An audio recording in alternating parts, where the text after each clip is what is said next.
Welcome to the Authoritative Coach podcast. My name is Chris Marr, and in today's episode, we're going to be shining a light on the beginnings of client relationships. So this is ideal for anyone who's a client-facing professional that is really keen to establish strong, trusting relationships with their clients from the very, very beginning. If you're someone that wants to continue to grow and improve and get better, then this is a conversation and a set of questions that you can use immediately. You can take it today and use it with a brand new client to establish the best relationships you've ever had with your clients and ultimately give them the best client experience that they've ever had with a partner like you. So let's get into it. Let's see what these conversations look like, how we're going to use these questions and improve the way that we work with our clients.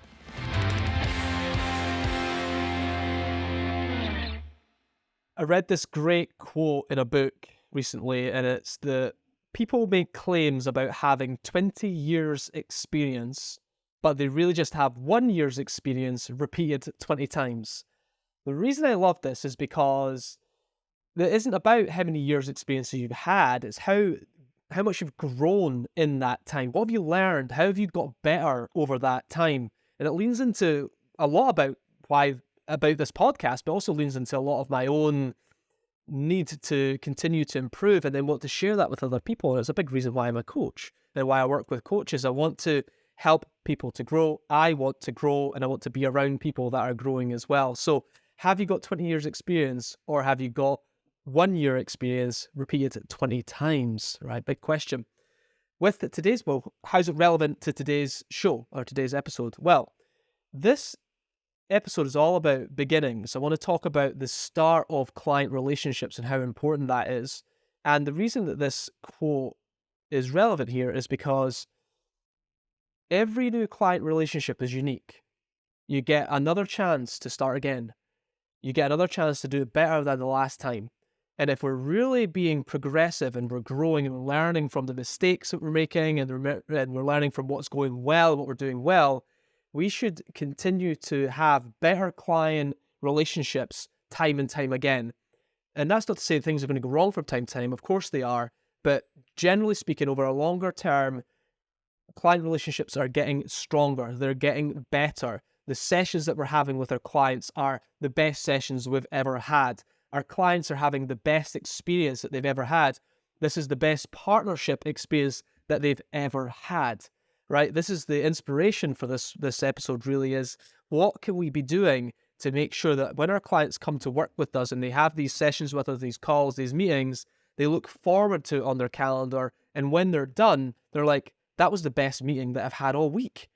I love working with this company. They're amazing, right? How do we get there? And so that's what's driving all of this. So it's like, to emphasize this quote, it's like this continual cycle of improvement. What's going wrong, what's going well. Let's go back to the beginning, shape things again, start again. How do we continue to do this? Now, this is one of the most important aspects that determines your success as a coach or a client-facing professional is the strength of the relationship that you have with your clients.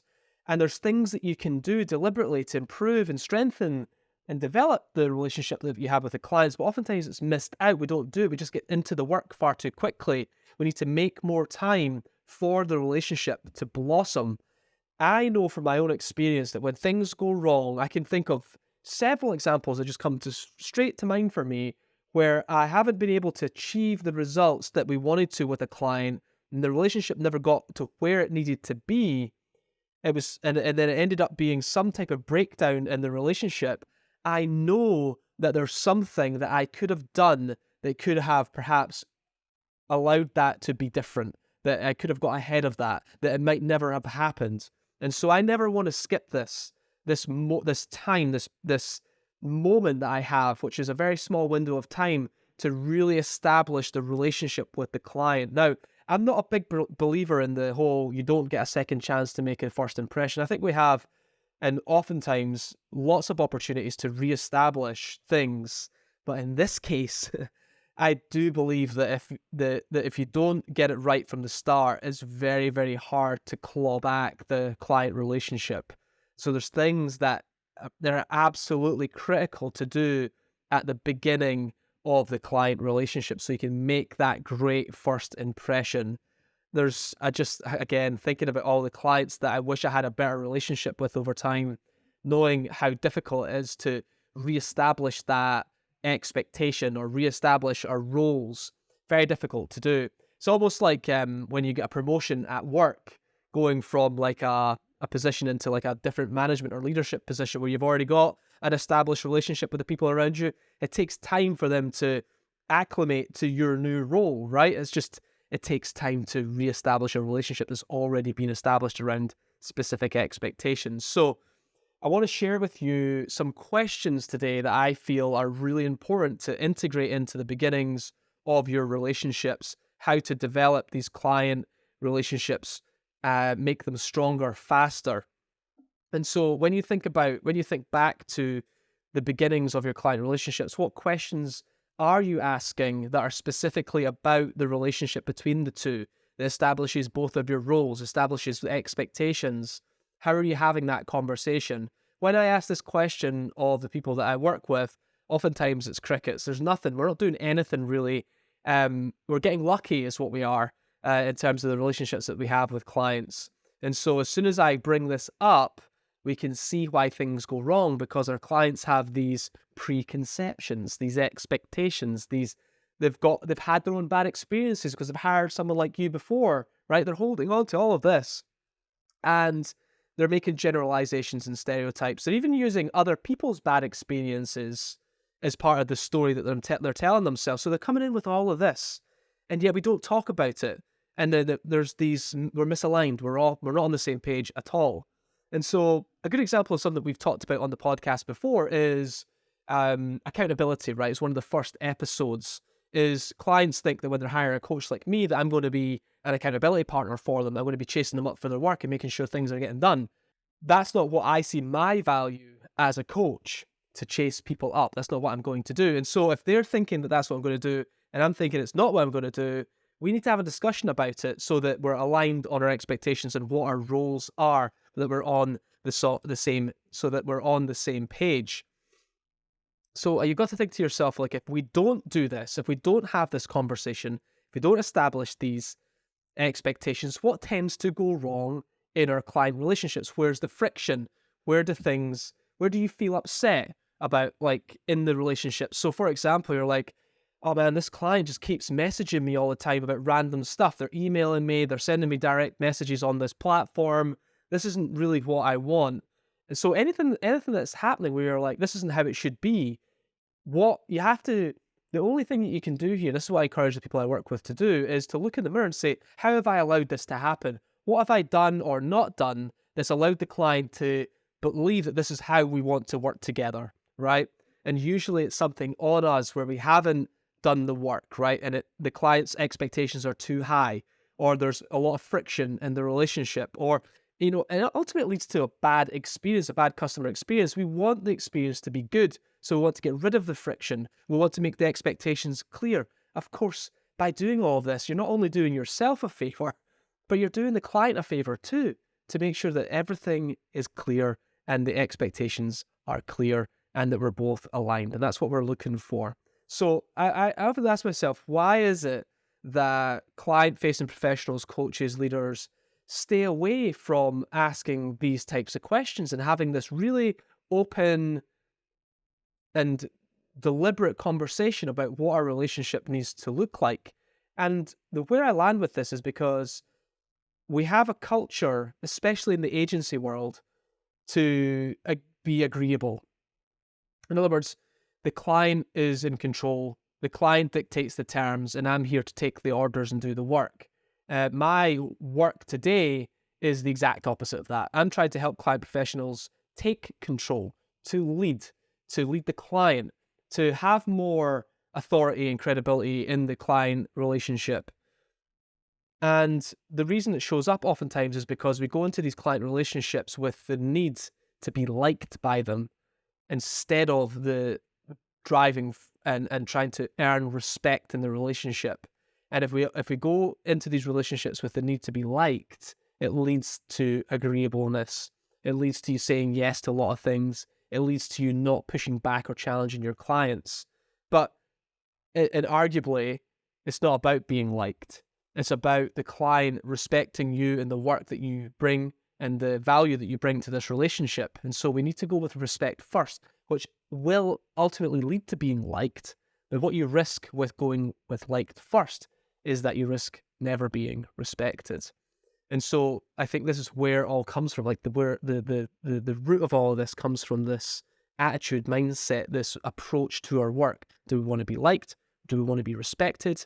One leads down one path and a set of questions in a way that we manage the relationship, and one leads the other. And I'm focused on that path here.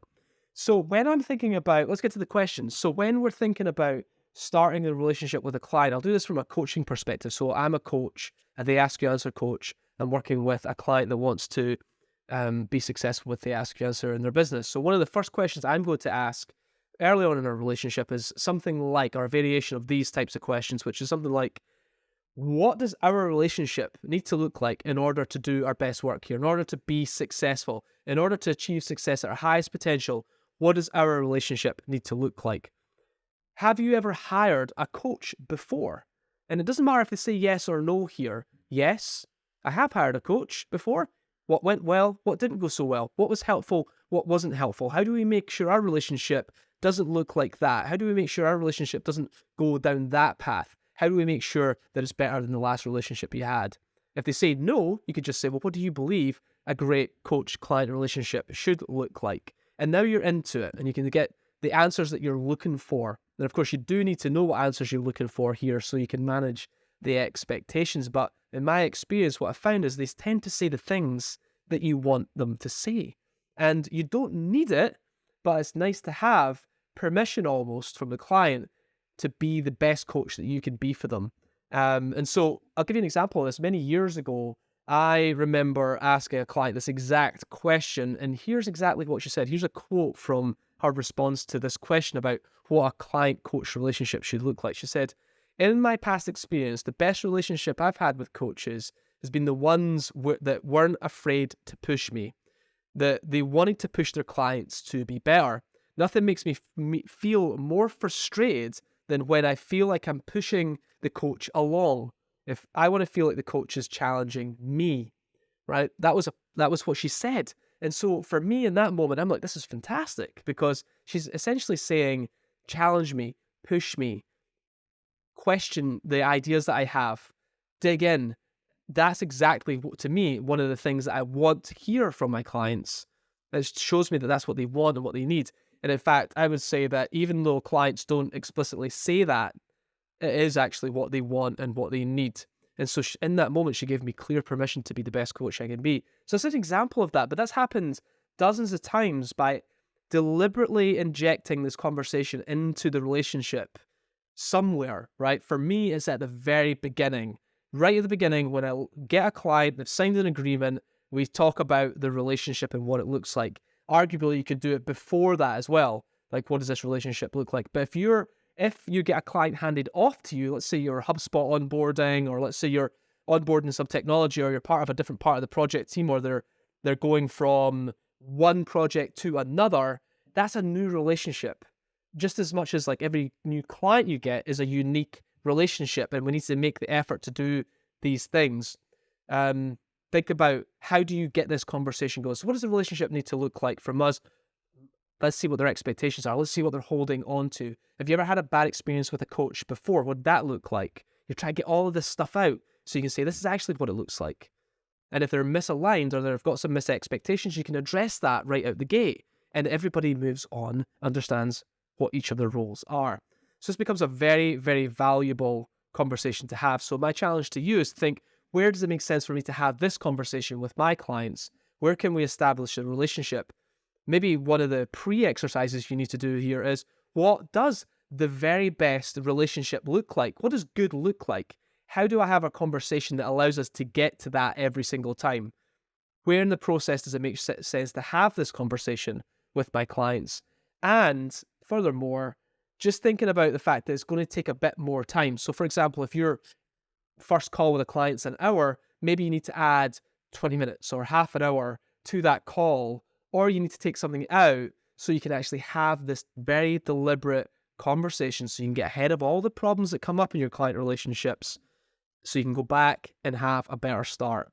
And so for me, it's not just about taking the time to do this, it's knowing how important it is, how it establishes the base of our relationship so we can move forward. And so I'm always thinking about, what does this new client relationship look like? How can I make it better than the last? How do I take all the experiences I've had, good and bad, bring it back to this new client relationship and work with them to develop a better relationship this time is the best one I've ever had? How do we continue to do this cycle, go through this time and time again?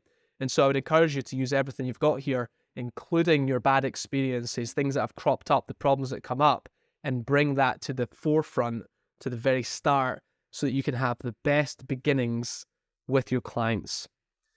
As always, I'm really interested to hear about how you're actually using all of this in this case, your client relationships. What are you doing with it? How are you having these conversations? What's changed for you because you're using these questions more deliberately?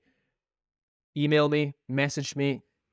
Wherever you're watching or listening to this, there'll be a link to some way to contact me to tell me what you're doing with it, how you're using it, what kind of value you're getting from it. I want to hear from you and hear what you're working with, and also very interested in the challenges that you're having with using these techniques as well. Get in touch. I'd love to hear from you. I'll see you next week.